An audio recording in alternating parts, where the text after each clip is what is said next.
It started with a folder, ordinary, innocuous, unmarked, except for the faded label on the corner, estate planning. I wasn't looking for it. I wasn't even snooping. I was just helping my dad, Howard, do what he always asked me to do, figure things out for him. The thing about being the capable child is that people come to expect your competence. Like it's a utility bill, you just keep paying it month after month without thanks. And like most utilities, you're only noticed when you're not working. That day, I was at the family home, our creaking wooden house perched on a hill just past the bend in our little mountain town. The same house I'd helped them save more times than I could count. Mortgage top-ups, grocery runs, even replacing that old water heater when winter nearly froze the pipes. Sophie, of course, wasn't around. Sophie never was. While I juggled teaching, tutoring, and staying late at school to plan college prep workshops for my seniors, Sophie was usually working on herself, which mostly meant binge watching documentaries and burning sage in her bedroom. But there it was, the will. I shouldn't have opened it. Maybe that's true. But I did. I was human, curious, tired. And what I saw made my breath catch in my throat. Everything. The house, the savings, the car. The retirement account, every asset with a name on it was going to Sophie. I wasn't even a footnote. Well, except for the line that read, "We leave this with love to our beloved daughters, both equally cherished." I stared at that word equally until it stopped looking like English. I sat with that betrayal for a long time, not moving, not breathing, just adjusting. Years of care, of responsibility, of invisible labor, and they had scripted me out of the final act without so much as a thank you line. When my dad wandered back into the room and asked why I hadn't finished scanning his documents, I didn't flinch. I just held up the will and said, "So, this is how it is." He blinked, then sighed, like I'd asked about a late bill. "Grace, it's not what you think."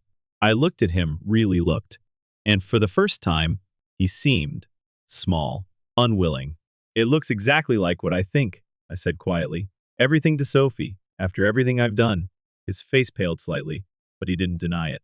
Just rubbed the bridge of his nose and muttered, "It's complicated." That was it. Not sorry, not a conversation, just that tired, cowardly phrase. It was like watching someone lock a door you never realized was closed. I called out for Mom Linda, and when she came in, I thought maybe she'd have the answer, the softening, the reason. She looked at the will and did something my father didn't. She looked guilty. But her words? "Grace, honey, you don't need it. You have a career. You're so strong. Sophie, she's always struggled. We just want to make sure she's taken care of." Something broke inside me, then not from anger, not even grief, but from the bone-deep clarity of it all. This wasn't new. This was confirmation.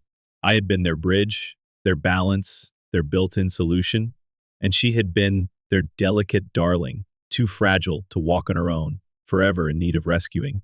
And they'd chosen again to reward weakness and expect strength to carry more weight. I placed the will gently on the table. My hands didn't shake. My voice didn't crack. "Got it," I said. "Glad to know where I stand." And then I walked out. Past the porch swing I sanded and stained. Past the flower beds I replanted every spring. Past the roof I helped repair after last year's storm. I didn't look back. They had made their choice. And now I would make mine. I didn't go back to the house after that. Didn't call. Didn't check in. Didn't send over the usual grocery gift card when Mom hinted about the rising prices of produce. I didn't fix the broken stair rail or refill the propane tank for winter. For the first time in maybe ever, I let them handle their own problems. It wasn't revenge. It was reallocation. I simply took the time, energy, and money I had been funneling into their lives and gave it back to myself. I slept. I made proper meals. I stayed after class to help my seniors with essays, instead of rushing across town to fix a clogged sink. The silence between us stretched longer than I expected. 2 weeks, then 3. I thought maybe they'd notice the distance. Maybe they'd reach out with something real. But when my phone finally buzzed, it wasn't regret they sent. It was a request. "Dad, the property taxes are due." No greeting, no apology, no acknowledgement of the will or the words I had left behind on that table. Just a transaction. They still thought I was the wallet with a pulse. I stared at the message for a long moment. Then I typed, I'm sure Sophie will handle it. Since the house is hers and all, it took 5 minutes for my mom to call. I let it ring. Then came the text. Mom, Grace, please don't be like this. We need to talk. Talk? Now they wanted to talk. Now that the bills were collecting and the safety net was gone, I waited an hour. Not out of pettiness. Just to remind myself I didn't owe them urgency anymore. Then I replied, there's nothing to talk about. You made your choice.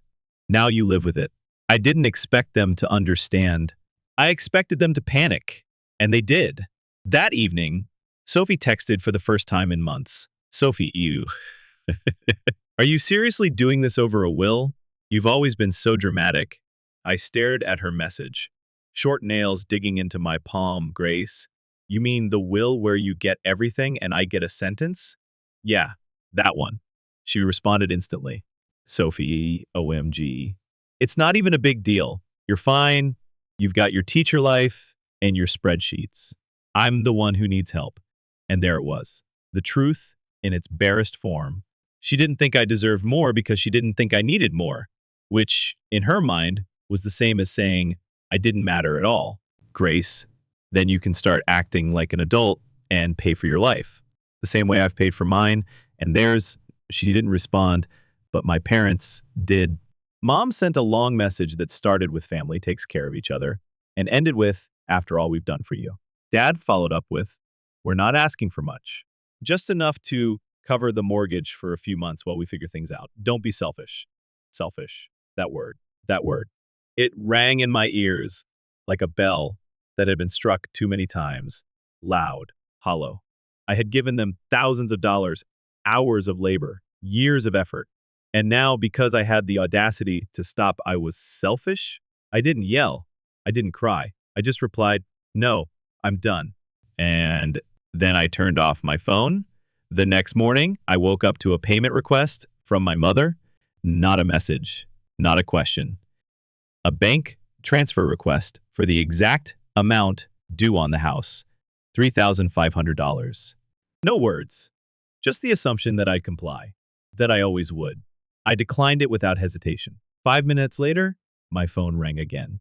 Mom, ignored. Then the text came. Grace, I know you saw the request. Why did you decline? Because it's not my responsibility. Try Sophie. Another call. Ignored. We're going to lose the house if you don't help us. I breathed slowly, grounding myself. Maybe you should have thought of that before deciding I didn't matter. Another message. This one from Dad. You're really going to let your parents become homeless? That one made me laugh. Not because it was funny, but because it was so expected. The guilt, the dramatic escalation, the implication that their comfort was still my job. I ignored them for the rest of the day. That night, Sophie texted again. Just send the money already. You're dragging this out for no reason. You mean the money you're inheriting? Why don't you send it? I don't have that kind of cash right now. Of course she didn't. She never did. Then I guess you'd better figure it out. You're the one they chose. She didn't answer.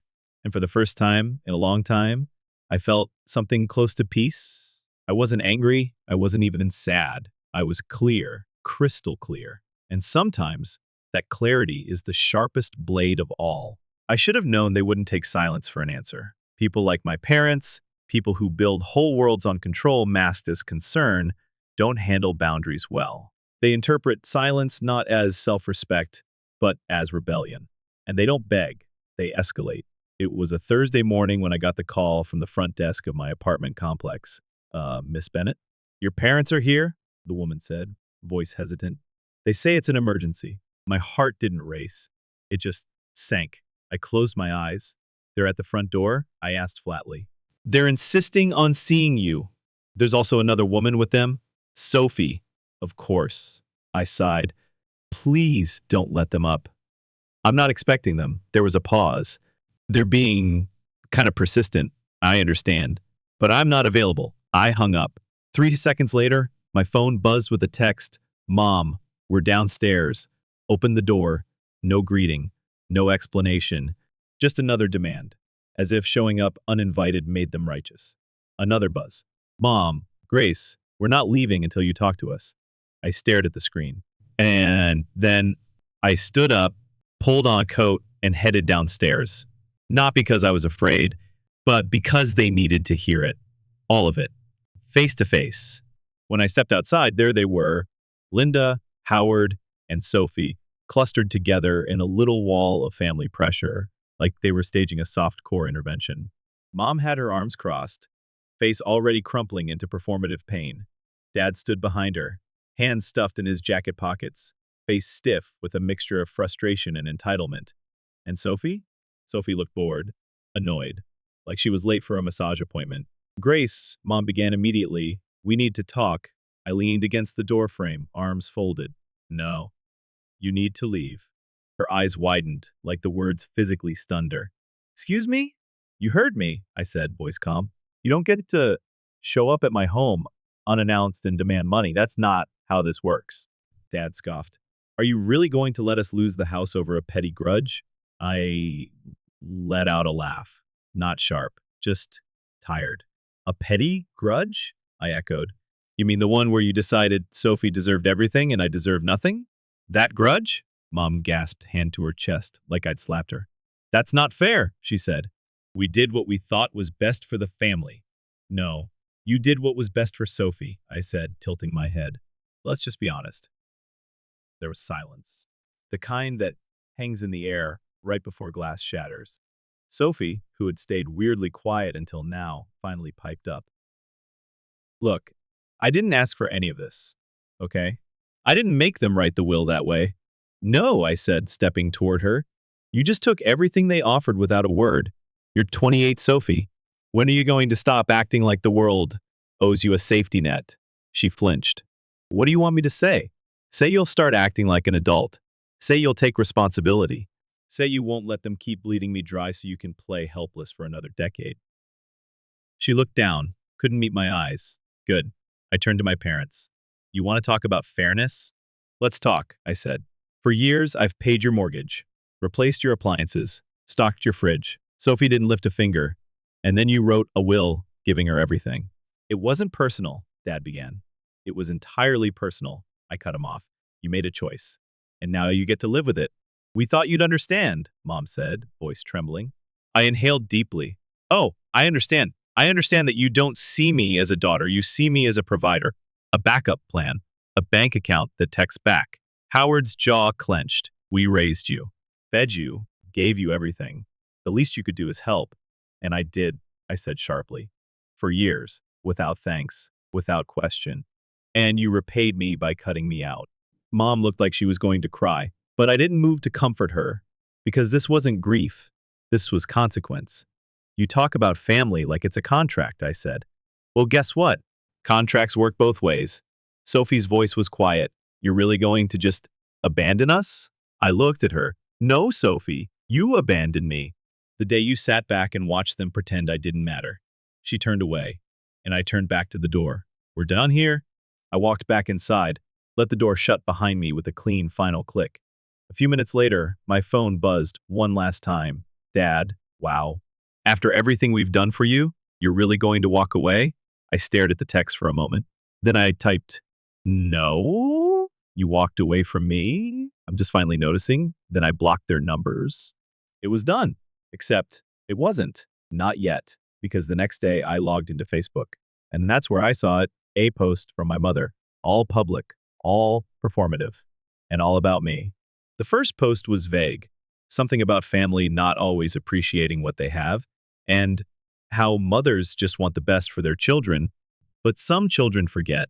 It had 3 crying emojis, 4 likes, and 1 comment from a woman named Cheryl saying, you deserve better, Linda. Kids these days have no loyalty. I should have ignored it. I almost did. But then came Dad's post.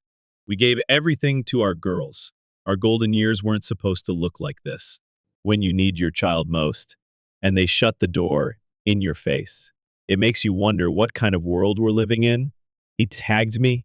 He tagged me. There it was, the public spectacle, the reshaped narrative, the digital guilt grenade. I didn't respond. Not right away. I waited, breathed, let the noise settle. Then Sophie chimed in. Her post was the most performative of all. A filtered selfie with a quote overlay in soft cursive. Family is about love, not money. The caption? Some people only care when it's convenient for them. I've never asked for much. just kindness. The likes rolled in. People the first barely knew heart reacted. Distant relatives shared support in the comments. So sorry you're going through this. She's always been so cold. Don't let it get to you. Grace has changed. And that was when I realized I couldn't stay quiet. Not anymore. Because silence in this family was never neutral. It was consent. So I opened my laptop, logged into my own Facebook, the one I barely used except for holiday photos and old teacher appreciation posts. And I wrote, I know many of you have seen posts from my family recently. I've stayed quiet, partly out of exhaustion, partly out of hope that things wouldn't come to this. But I can't stay silent while my character is being rewritten to suit someone else's comfort. So here's the truth. I have supported my parents for years, financially, physically, emotionally. I've paid bills, bought groceries, covered emergencies, repaired their house when it started falling apart. I did this not because I was asked to, but because I believed in showing up for the people I love. But recently, I discovered that despite everything, my parents had drawn up a will that left everything to my sister. Not part, not most. All. Their reasoning, Sophie struggles. And I'm strong. Strong enough, apparently, to be used and then discarded. I wasn't angry at the money. I was devastated by the message that my years of quiet support meant nothing, that I wasn't even worth a conversation. So I stepped back.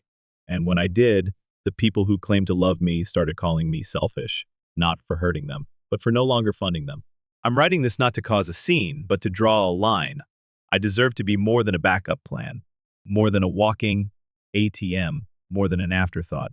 If you've only heard one side, I ask you to consider this one. Grace. I hit post. Then I logged off. And I breathed. For the first time in weeks, I felt something like release. Like I had exhaled something heavy that had been lodged between my ribs. The fallout came fast. Some messages were supportive. A few cousins sent private DMs. Former students commented things like, "You always put others first, Miss Be Good for you." But not all of it was kind. Sophie sent me a furious voice message I didn't bother opening. Mom wrote a long email accusing me of humiliating the family and making private matters public. Dad sent a single line, "You'll regret this." But I didn't, because regret requires doubt. And I had none left. Not anymore. I'd spent so many years minimizing myself, trying to be palatable, patient, reasonable, trying not to rock the boat even while it sank around me. But the truth? The boat wasn't mine to save. I had spent my whole adult life patching leaks for people who blamed me for the storm. Not anymore. A week later, I passed the grocery store and saw Mom outside, bagging apples with a friend. She looked up and caught my eye. She didn't smile. She didn't wave. Just stared. I didn't stop. I had nothing left to give her, not even the comfort of pretending I didn't know. That evening, I got one more message from Sophie. "You've made your point. Are you done now?" I didn't respond because I wasn't trying to make a point. I was trying to be free. And for the first time in my life, I almost was. It's strange how quickly silence becomes sacred. After weeks of emotional whiplash, texts, calls, Facebook fallout, the quiet that followed my post felt restful. Like my nervous system had finally exhaled. No more demands, no more bank requests. No more Sophie treating me like a malfunctioning convenience. Just stillness. For the first time in years, I made coffee in the morning and drank it hot.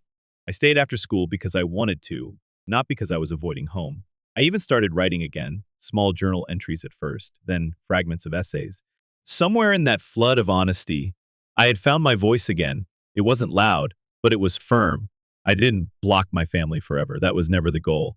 I just muted them. I needed time to remember who I was before I became their fixer, their fallback, their second choice daughter with first place responsibilities. 3 weeks after the Facebook post, an envelope arrived at my mailbox. No return address. Inside was a handwritten letter from my mother. It started with the usual pleasantries. "I hope you're eating well. I saw your old teacher in town," but then shifted. "I'm not saying we were right. I'm not saying we weren't hurt by how public you made it. But I am saying we've been thinking about everything, and maybe we didn't see you clearly. Maybe we were so focused on protecting Sophie that we forgot you ever needed protecting too." That was it. No apology. But not quite a deflection either. It was the first real crack in the narrative they'd built, the one where I was always fine, always strong, always self-sufficient enough to be forgotten. I folded the letter carefully and placed it in my drawer. Not because I forgave them, but because I saw the shift. The first flicker of truth. Sophie called a week later. I almost didn't answer, but I did. She sounded different, not angry, not guilt-tripping, just tired. Hey, she said. Hey, I replied. There was a long pause. Then, I got a part-time job at the bookstore in town. Nothing big, just shelving and customer service. That's a start. Yeah, I figured I should try. I didn't say anything. She hesitated. I didn't mean for all of that to happen. I didn't ask for the will. I didn't ask to be the favorite. No, I said, but you benefited from it, and you never questioned why. Another silence. Then she said something I wasn't expecting. I've been reading your post. I mean, rereading it, and I think I finally get it, what it meant to be needed but not seen. That was the closest thing to an apology I'd ever get from Sophie. And maybe, just maybe, it was enough. The house? I never stepped foot in it again. But I heard through a mutual neighbor that my dad had started doing small repairs himself, that they'd stopped dipping into savings for Sophie, that they'd begun learning how to live with less. The consequences I'd once had to absorb were finally being redistributed. The weight I'd carried alone was now theirs to share. One afternoon, I sat outside my apartment with a book in my lap and the mountain wind in my hair. It was the first warm day of spring, the kind of day that smells like second chances. My phone buzzed. It was a message from a student I taught 3 years ago. Miss B, I just wanted to say thank you. You always told us that setting boundaries is a form of self-respect. I didn't get it then. I do. I do now. Hope you're well. I smiled. Not because I needed validation, but because it reminded me that I hadn't lost everything. I'd just finally chosen myself. I used to think that being the strong one meant always saying yes, always absorbing, always helping, always coming through.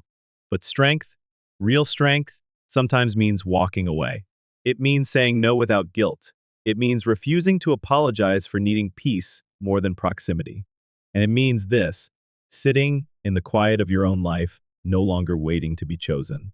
Because you finally chose you.